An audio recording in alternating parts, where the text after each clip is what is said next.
नमस्कार दोस्तों। तो दोस्तों कैसे हैं आप सब। जैसा कि आपको बताए थे कि सभी एम्स में वैकेंसी आने वाली है, तो एम्स पटना में भी वैकेंसी आ चुकी, उसका एग्ज़ाम भी हो चुका और उसके बाद एम्स भुवनेश्वर में भी वैकेंसी आई और उसका अप्लाई भी हो चुका है और अब धीरे धीरे करके सभी पोस्ट का एग्ज़ाम भी होगा। और इसके बाद दोस्तों अब एम्स कल्याणी में भी वैकेंसी आ चुका है। तो जो दोस्त लोग इंटरेस्टेड हैं, आप लोग इस वीडियो को लास्ट तक देखें। आपको सब कुछ बताएंगे कि किस किस पोस्ट के लिए कितना कितना वैकेंसी है, आपको कौन कौन सा पोस्ट के लिए अप्लाई करना चाहिए, आपके पास यदि एक्सपीरियंस नहीं है तो आपके लिए कौन कौन सा पोस्ट है, सब कुछ आपको बताते हैं। तो आप लोग इस वीडियो को लास्ट तक देखें और इसके सिलेबस के बारे में, एग्जाम कब तक हो सकता है, सब कुछ आपको एक एक करके बताएंगे।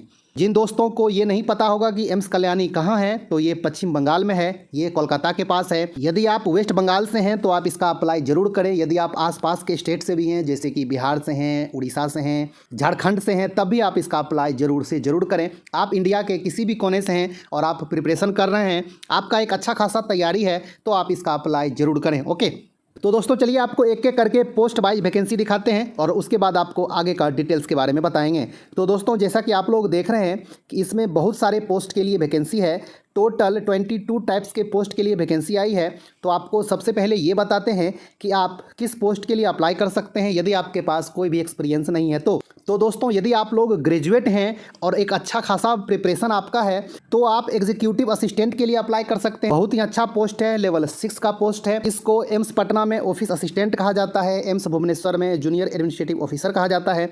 तो बहुत ही अच्छा पोस्ट है। इसमें टोटल 15 वैकेंसी है। यदि आप लोग इंटरेस्टेड हैं तो इसका अप्लाई जरूर करें। एससी के लिए 2 है, एसटी के लिए 1 है, ओबीसी के लिए 3 है, ईडब्ल्यूएस के लिए 1 है और यूआर के लिए 8 वैकेंसी। ओके, तो वैकेंसी उतना ज़्यादा नहीं है। जैसा कि आप लोग जानते हैं कि एम्स में ज़्यादा वैकेंसी निकलता नहीं है। सभी पोस्ट के लिए, स्पेशल नॉन फैकल्टी पोस्ट के लिए वैकेंसी बहुत कम होता है। लेकिन यदि आपका प्रिपरेशन अच्छा है तो आप इसका अप्लाई जरूर करें, जॉब होने का चांस बहुत ज़्यादा होता है। ओके, और इसके बाद आपके लिए एक बहुत ही अच्छा पोस्ट है, AAO का पोस्ट है, असिस्टेंट एडमिनिस्ट्रेटिव ऑफिसर का पोस्ट। इसमें सिर्फ एक ही वैकेंसी है। यदि आप ओनली ग्रेजुएट हैं और एक बेहतरीन प्रिपरेशन आपका है तो आप AAO के लिए भी अप्लाई कर सकते हैं। ओके, हालांकि इसमें वैकेंसी एक ही है, तो आप देख लीजिए कि आपका प्रिपरेशन का लेवल क्या है। और इसके बाद आप लोग देखें, आप लोग LDC के लिए अप्लाई कर सकते हैं, लोअर डिवीजन क्लर्क, इसको जैसे भी कहा जाता है। इसको एम्स में JA भी कहा जाता है। जैसे का मतलब हुआ जूनियर सेक्रेटरीट असिस्टेंट हुआ, JA का मतलब हुआ जूनियर एडमिनिस्ट्रेटिव असिस्टेंट हुआ। तो LDC को ही जैसे और JA के नाम से भी जाना जाता है। तो आप LDC के लिए भी अप्लाई कर सकते हैं। इसमें टोटल 26 पोस्ट है। इसमें से SC के लिए 5 है, ST के लिए 1 है, OBC के लिए 5 है, EWS के लिए 2 है और UR के लिए 13 वैकेंसी है। ओके, तो यदि आप लोग इंटरेस्टेड हैं, ओनली आप 12th पास हैं, तब भी आप इसका अप्लाई कर सकते हैं यदि आपको टाइपिंग आती है तो। ओके, और इसके बाद यदि आपको शॉर्ट हैंड आती है तो आपके लिए बहुत अच्छा चांस आया है। आप पर्सनल असिस्टेंट के लिए यानी कि PA के लिए अप्लाई कर सकते हैं। इसके लिए टोटल 2 पोस्ट है, एक OBC के लिए और एक UR के लिए है। और इसके अलावा आप स्टेनोग्राफर के लिए भी अप्लाई कर सकते हैं यदि आपको शॉर्ट हैंड आती है तो। स्टेनोग्राफर के लिए टोटल 5 पोस्ट है। इसमें से SC के लिए 2 है, ST के लिए कोई भी वैकेंसी नहीं है, OBC के लिए 1 है, EWS के लिए कोई भी वैकेंसी नहीं है और UR के लिए टोटल 2 वैकेंसी इसमें है स्टेनोग्राफर के लिए। ओके, तो आप लोग स्टेनोग्राफर के लिए भी अप्लाई कर सकते हैं। यदि आप ग्रेजुएट हैं और आपको टाइपिंग आती है तो आप UDC के लिए अप्लाई कर सकते हैं, अपर डिवीजन क्लर्क के लिए। इसके लिए टोटल 3 वैकेंसी है। इसमें से एक ST के लिए, एक OBC और एक EWS के लिए। ओके, तीनों का तीनों वैकेंसी रिजर्व है। तो आप लोग देख लें, आप यदि ST से हैं, आप यदि OBC से हैं, आप यदि EWS से हैं तो ही आप इसका अप्लाई करें। तो दोस्तों अभी जो आपको बताए AAO के लिए, उसके बाद एग्जीक्यूटिव असिस्टेंट के लिए, इसके बाद पर्सनल असिस्टेंट के लिए, उसके बाद स्टेनोग्राफर और अपर डिवीजन क्लर्क के लिए, LDC के लिए जो आपको बताए हैं, इसमें कोई भी एक्सपीरियंस नहीं मांगा जा रहा है। आप यदि ग्रेजुएट हैं, आप यदि 12th पास हैं तो आप इन सभी पोस्ट के लिए अप्लाई कर सकते हैं। समझ में आ गया दोस्तों। और इसके अलावा भी बहुत सारा पोस्ट है। यदि आपका इसेंशियल क्वालिफिकेशन इसके अकॉर्डिंग होगा तो आप इसका भी अप्लाई कर सकते हैं। आप लोग एक एक करके देख लें कि आप किस पोस्ट के लिए अप्लाई कर सकते हैं। इसका इसेंशियल क्वालिफिकेशन आप लोग देख लें। आपको यदि ये PDF चाहिए तो आप टेलीग्राम से जुड़े, इसका लिंक कमेंट्स बॉक्स में दे देंगे। आप लोग टेलीग्राम से जुड़े, वहाँ पे इसका PDF दे देंगे। आप लोग आराम से देख लीजिए कि किस पोस्ट के लिए आप एलिजिबल हैं। ओके दोस्तों, जिस पोस्ट के लिए एक्सपीरियंस नहीं है, आइए उसके बारे में आपको बताते हैं कि इसके लिए इसेंशियल क्वालिफिकेशन क्या है और एज लिमिट क्या रखा गया है। आइए आपको वो बताते हैं। तो दोस्तों सबसे पहले आप लोग देख लें AA के लिए, इसके लिए जो एज लिमिट रखा गया है वो 21 से 30 साल रखा गया है। ये UR के लिए है, यानी कि जनरल के लिए है। आप SC ST कैटेगरी से आते हैं तो आपको एज में 5 साल का छूट मिलेगा। आप यदि OBC कैटेगरी से आते हैं तो आपको एज में 3 साल का छूट मिलेगा। ओके, इसके लिए इसेंशियल क्वालिफिकेशन ओनली ग्रेजुएशन रखा गया है। आप यदि ग्रेजुएट हैं तो आप इसका अप्लाई कर सकते हैं, कोई दिक्कत नहीं है। ओके, यदि आप लोग असिस्टेंट स्टोर ऑफिसर के लिए अप्लाई करना चाहते हैं तो इसके लिए एज लिमिट 18 से 35 साल रखा गया है। आपके पास ग्रेजुएशन का डिग्री होना चाहिए और मटेरियल मैनेजमेंट में डिप्लोमा होना चाहिए या फिर पोस्ट ग्रेजुएट होना चाहिए, तभी आप इसका अप्लाई कर सकते हैं असिस्टेंट स्टोर ऑफिसर के लिए। या फिर मटेरियल मैनेजमेंट में डिग्री होना चाहिए और 3 साल का एक्सपीरियंस होना चाहिए स्टोर में, तो ही आप इसका अप्लाई कर पाइएगा। इसके बाद आप लोग डाइटिशियन के लिए भी अप्लाई कर सकते हैं। यदि आपके पास इसेंशियल क्वालिफिकेशन है और एक्सपीरियंस है तो आप इसका अप्लाई कर सकते हैं। और इसके बाद आप लोग देख लें एग्जीक्यूटिव असिस्टेंट के लिए जो एज लिमिट रखा गया है 21 से 30 साल रखा गया है। ये UR के लिए है, जनरल के लिए। ओके, आपको जैसा कि बताए, आप यदि SC ST से हैं तो आपको 5 साल का छूट मिलेगा। आप यदि OBC कैटेगरी से आते हैं तो आपको 3 साल का एज में छूट मिलेगा। ओके, इसके लिए जो इसेंशियल क्वालिफिकेशन मांगा गया है दोस्तों, ओनली ग्रेजुएशन मांगा गया है और आपको कंप्यूटर की जानकारी होनी चाहिए, तो आप इसका अप्लाई कर सकते हैं, कोई दिक्कत नहीं है।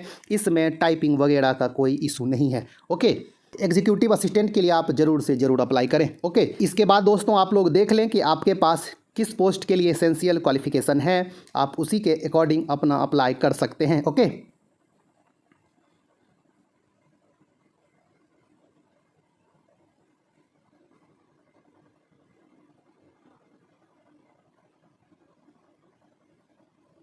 यदि आप लोग पर्सनल असिस्टेंट के लिए अप्लाई करना चाहते हैं तो आपके पास डिग्री होना चाहिए और उसके बाद शॉर्ट हैंड आपको आनी चाहिए, तो आप इसका अप्लाई कर सकते हैं। आपको इंग्लिश या फिर हिंदी जो भी शॉर्ट हैंड आती है आप अप्लाई कर सकते हैं। समझ में आ गया। और PA के लिए जो एज लिमिट है वो 18 से 30 साल रखा गया है। आप यदि SC ST से हैं तो आपको 5 साल का छूट मिलेगा। आप यदि OBC से हैं तो आपको 3 साल का एज में छूट मिलेगा। इसके बाद आप लोग देख लें टेक्नीशियन के लिए अप्लाई कर सकते हैं या नहीं।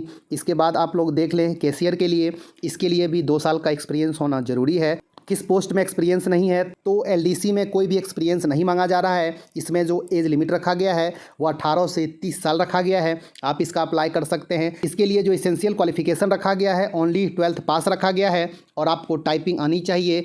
यदि आपको इंग्लिश में 35 वर्ड पर मिनट या फिर हिंदी में 30 वर्ड पर मिनट का स्पीड है तो आप इसका अप्लाई कर सकते हैं। 10 मिनट का टाइपिंग होगा। समझ में आ गया दोस्तों। तो आप LDC के लिए अप्लाई कर सकते हैं। अच्छा खासा वैकेंसी है। आपका यदि प्रिपरेशन अच्छा है तो आप इसका अप्लाई जरूर करें। ओके, और इसके बाद आप लोग मेडिकल रिकॉर्ड टेक्नीशियन के लिए भी अप्लाई कर सकते हैं। आप यदि BSc मेडिकल रिकॉर्ड से किए हुए हैं तो आप इस पोस्ट के लिए अप्लाई कर सकते हैं। और इसके बाद आप लोग देख लें स्टेनोग्राफर के लिए जो एज लिमिट रखी गई है वो 18 से 27 साल रखी गई है और इसके लिए जो इसेंशियल क्वालिफिकेशन है ओनली 12th पास रखी गई है और आपको शॉर्ट हैंड आनी चाहिए। आपको हिंदी में या फिर इंग्लिश में जिसमें भी शॉर्ट हैंड आती है आप स्टेनोग्राफर के लिए अप्लाई कर सकते हैं। ओके, यदि आपको शॉर्ट हैंड नहीं आती है तो आप अपर डिवीज़न क्लर्क के लिए अप्लाई कर सकते हैं। इसके लिए जो एज लिमिट रखी गई है वो 21 से 30 साल रखी गई है और इसेंशियल क्वालिफिकेशन जो इसके लिए है वो ओनली ग्रेजुएशन है और आपको कंप्यूटर की जानकारी होनी चाहिए और टाइपिंग आनी चाहिए। टाइपिंग स्पीड 35 इंग्लिश में या फिर 30 हिंदी में होनी चाहिए। 10 मिनट की टाइपिंग होगी। समझ में आ गया दोस्तों। तो दोस्तों आपको इसेंशियल क्वालिफिकेशन और एज लिमिट आपको बता दिए। अब आप लोग देख लें कि किस पोस्ट के लिए आप एलिजिबल हैं, किस पोस्ट में आप इंटरेस्टेड हैं। आपको वैकेंसी भी दिखा दिए कि कितना कितना वैकेंसी किस किस पोस्ट के लिए है। ओके, अब आपके ऊपर है कि आप किस पोस्ट के लिए अप्लाई करना चाहते हैं। आप एक से ज़्यादा पोस्ट के लिए भी अप्लाई कर सकते हैं, कोई दिक्कत नहीं है। सभी पोस्ट के लिए अलग अलग फ़ी देना पड़ेगा। आप अप्लाई कर सकते हैं, कोई दिक्कत नहीं है दोस्तों। अब आइए आपको इसके फ़ी के बारे में बताते हैं और उसके बाद आगे की जो भी जानकारी होगी आपको देते हैं। दोस्तों इसके लिए एप्लीकेशन फ़ी जो रखी गई है जैसा कि आप लोग देख रहे हैं, आप यदि UR कैटेगरी या फिर OBC कैटेगरी से आते हैं तो आपको 1000 फ़ी देना पड़ेगा। यदि आप SC ST EWS या फिर फीमेल कैंडिडेट हैं तो आपको 500 फ़ी देना पड़ेगा और आप यदि दिव्यांग हैं तो आपको कोई भी फ़ी नहीं लगेगा। समझ में आ गया दोस्तों। तो ये एप्लीकेशन फ़ी के बारे में है। आप दूसरे एम्स से कंपेयर कीजिएगा तो इसमें फ़ीस थोड़ा सा कम रखा गया है, तो आप लोग चाहें तो इसका अप्लाई कर सकते हैं। समझ में आ गया दोस्तों। और दोस्तों अब आपको बताते हैं कि इसका इंपॉर्टेंट डेट क्या है, अप्लाई कब से स्टार्ट हो रहा है। दोस्तों अभी अप्लाई का डेट नहीं दिया गया है, लेकिन दोस्तों ये अप्लाई बहुत ही जल्द स्टार्ट हो जाएगा। जैसे ही स्टार्ट होगा आपको इन्फॉर्म कर देंगे। आप लोग भी एम्स कल्याणी का ऑफिशियल वेबसाइट चेक करते रहें और जैसे ही अप्लाई स्टार्ट होगा आप जरूर से जरूर अप्लाई करें। आप देख लें कि किस पोस्ट के लिए आप अप्लाई करना चाहते हैं। और इसके बाद दोस्तों आपको बता दें इसका सिलेबस क्या रहने वाला है। तो दोस्तों आपको बता दें कि जो सिलेबस एम्स पटना के लिए था या फिर एम्स भुवनेश्वर के लिए था, सेम टू सेम सिलेबस इसका भी रहने वाला है। इसका 99% चांस है। ओके, तो यदि आप लोग एम्स पटना वाली या फिर एम्स भुवनेश्वर वाली वीडियो नहीं देखे हैं तो देख लें, दोनों के लिए सेम सिलेबस है। और जो आपको एलडीसी के लिए, यूडीसी के लिए, स्टेनोग्राफर के लिए एम्स भुवनेश्वर का सिलेबस बताए थे, सेम टू सेम वही इसका भी होगा, ऐसा हम लोग उम्मीद करते हैं। यदि कुछ चेंजेज आती है तो वो भी आपको बताएंगे। ओके, और अब बात रही कि इसका एग्ज़ाम कब तक हो सकता है, तो दोस्तों इसका एग्ज़ाम भी बहुत जल्द होगा। इसके अप्लाई होने के 1 से 2 मंथ के अंदर इसका एग्ज़ाम हो जाएगा। ओके, तो सबसे पहले अप्लाई स्टार्ट होने दीजिए। इसका अप्लाई जैसे ही ख़त्म होगा उसके 1 से 2 मंथ के अंदर ही एग्ज़ाम हो जाएगा, ऐसा आप लोग मान के रहिएगा। इसीलिए अभी से आप तैयारी करना स्टार्ट कर दें। समझ में आ गया दोस्तों? तो यही इसमें इंपॉर्टेंट बातें थी। इसके अलावा भी यदि आपके मन में कोई डाउट है तो आप कमेंट्स करें, रिप्लाई देने का कोशिश करेंगे। तो दोस्तों यदि आपको ये जानकारी अच्छी लगी होगी तो वीडियो को लाइक कर दें। आप अभी तक चैनल को सब्सक्राइब नहीं किए हैं तो सब्सक्राइब कर लें। तो दोस्तों आपको इस चैनल पे जीके जीएस का टेस्ट सीरीज, हिंदी का, कंप्यूटर का एक बेहतरीन कंटेंट मिलता रहेगा। आपको करंट अफेयर्स का भी कंटेंट देते हैं और एग्जाम से संबंधित कोई भी इन्फॉर्मेशन आपको टाइम टू टाइम मिलता रहेगा। ओके, तो दोस्तों मिलते हैं एक अच्छा खासा न्यू वीडियो लेके, तब तक के लिए धन्यवाद, नमस्कार।